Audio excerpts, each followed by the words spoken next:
Hello YouTube. Welcome back. This is Bela Mage again, and as is tradition at this point, we're bringing you a Poison SRS guide, and I am just incredibly happy to tell everybody not only is it buffed, not only does it do more damage early, not only does it still reach poison cap, but there's a whole lot more options than there used to be now. There are way more interesting ways to build it.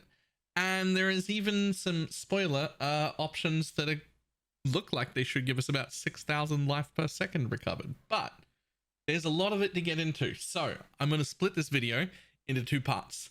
The beginning of this video is going to be not showing any of the untested stuff that I plan on testing on League Start. We're not going to be using the new bone barrier node.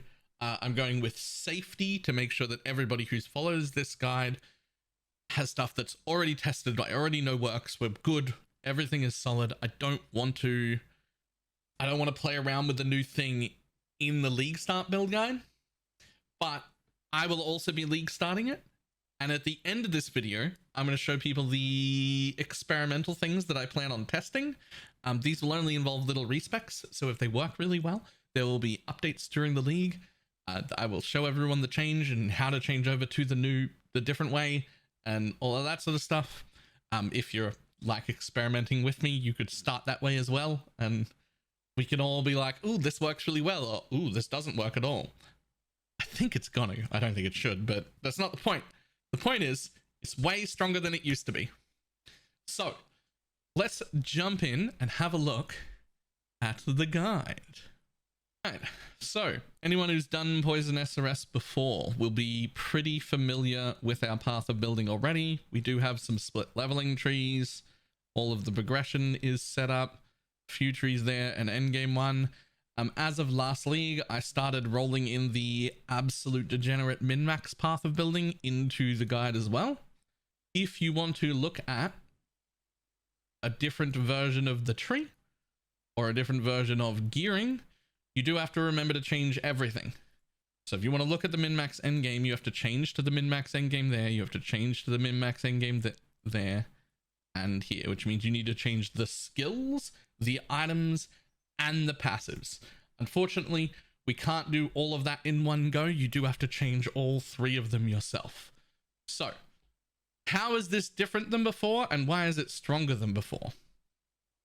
So moving on, there used to be a non-poison variant, and that non-poison variant will be the variant you are still kind of playing during the campaign.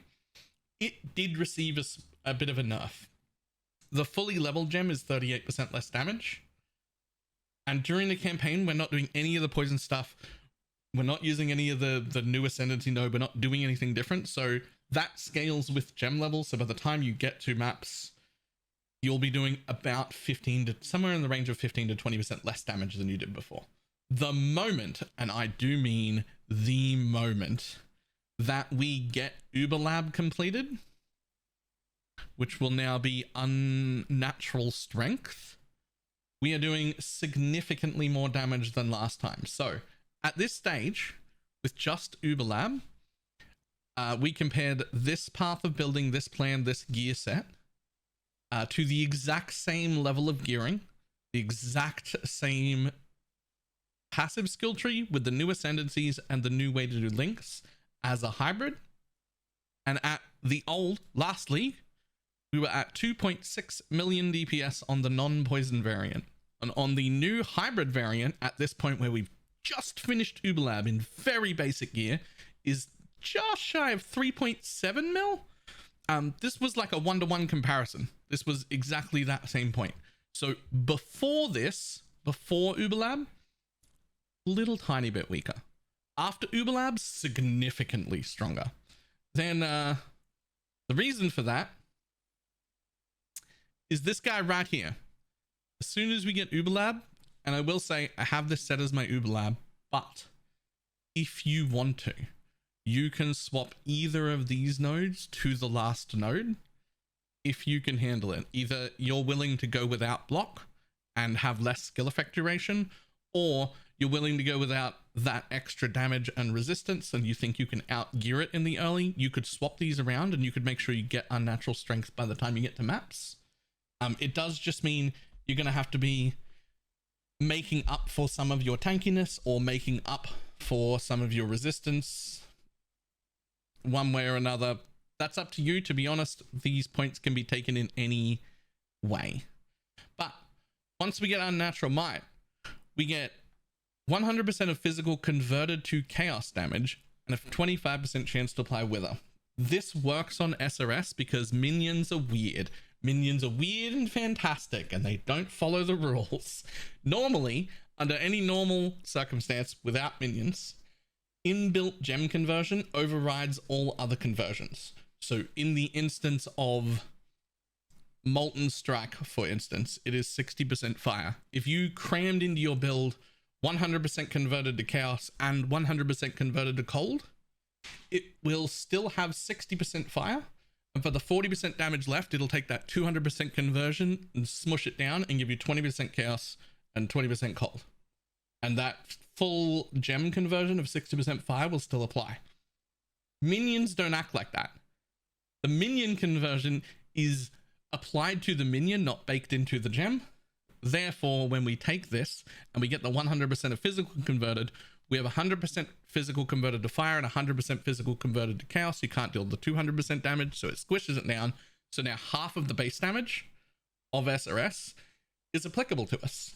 In the past, we have never been able to use the base damage of SRS. We have never cared at all. We've lost all of it. The fire portion is irrelevant. We only needed chaos. We did not care. Now, half of the base damage of SRS applies to all of our poisons, which is a significant buff. That alone made up for the buff to the nerf to the SRS gem.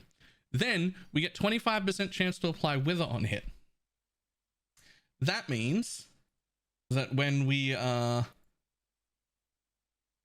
means to start with we've already got Withered, but also when you get into the endgame set, it means we're back to using the old sword because we don't need the Wither anymore. So we've got 60% chance to poison on hit, which means the moment you get the United in Dream, the United in Dream and chance to poison support is all the poison we need. We do still want to drop chance to poison support when we replace that 40% poison with more Ghastly Eyes. But we're always going to have this 60. We're not making up all of it. We don't need 100% from jewels anymore, just 40. And it's become much, much, much easier. And that knock-on effect has allowed us to craft different Ghastly jewels because we don't need chance to poison on most of them. We can now get attack and cast speed in its spot, which is very, very, very strong. So leading on to the next bit, endgame poison. Endgame poison. This is the point at which most casual players stop using the build because they don't go into min-maxing. This is the screenshot from the last path of building that we had. This was the early change into full poison where you jumped to 8.3 million DPS. Now it is 15.9 for the same level of gear. Now, the bad news is it was poison capped before. It'll get poison capped again now. In the min-max degenerate version, we can't get any more damage than poison cap. We are still hindered by the poison cap of the game. You just cannot deal any more damage over time than that. That's all that's allowed. We still reach it, so great. Otherwise, this is absolutely fantastic. I am also very, very happy to announce we joined Pee Wee Vault. And Gazzy was nice enough to hand over the guide. In the past, we've done this in collabs. But because I just joined, and Gazzy is a nice guy, he was like, yo, why don't you take your Poison SRS written guide so at least I have something to work off. So we've done a full update to that as well. Everything here is now updated. It is insanely better, but also not very much different. So yeah, check out the written guide if you prefer it all in written and done. Otherwise, if you need the path of building, just grab it. I'll be league starting this. I'm super excited about it. That is the end of the guide. However, there are some experimental things that I plan on trying that's a little bit different. So, this one's a little bit weird.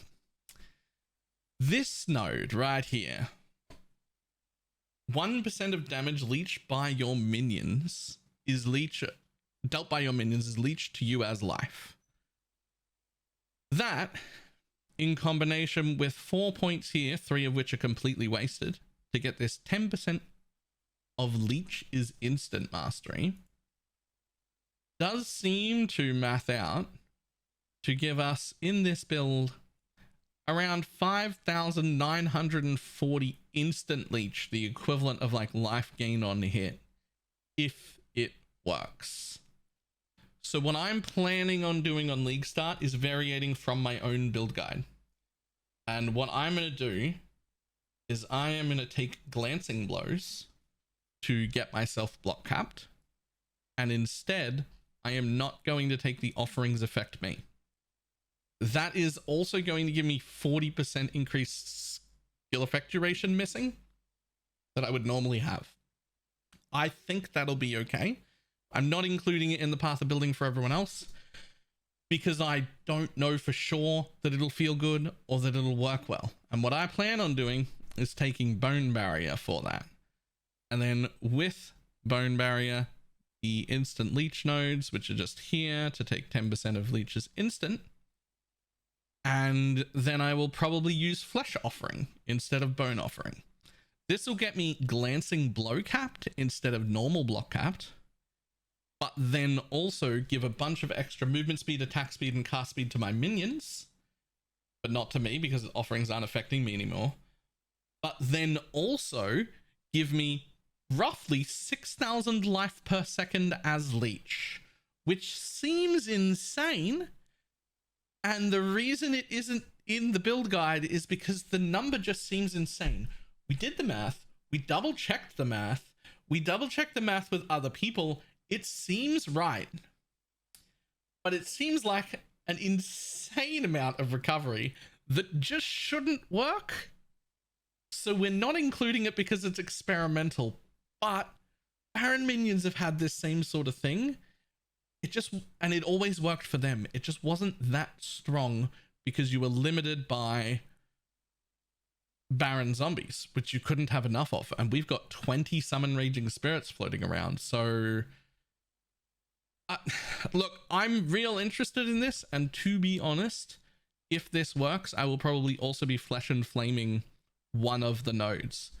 A good advantage here that you should know if you start this with me or if we start experimenting is that if it comes to that and we want all 5 nodes, we can take the Flesh and Flame for any of these nodes. Mistress of Sacrifice, Commander of Darkness, Unnatural Strength, or Bone Barrier, because we can just take whichever one we don't want, right? Whichever one we don't get, we can just take it on the tree. Another option, if I don't feel like I need offerings on me, or if I don't feel like they need the extra skill duration, is I might even fit in Void Beacon. We've got these options now because we've got a little bit of extra points to play with because, well, not points to play with as much as jewel sockets to play with, because we no longer need to completely cap poison off just our jewels alone. We've 60% chance to poison from the weapon now. So it's made our jewels quite a bit easier and has given me a bit of an argument to maybe use a Flesh and Flame jewel finally. That being said, there is a lot going on here. So I'll be league starting it. We're going to test all of the things. The experimental stuff is not included in the path of building. It will not be included on the website guide until I've tested it and we know it works. But as soon as we know it works, I will update everybody. There will be another video, and I am absolutely goddamn excited about it. SRS is going to be stronger than it has ever been. It is buffed more than the first time I played it. I can't wait to get back. Let's go. Let's go. All right. I will see everybody next time. Goodbye.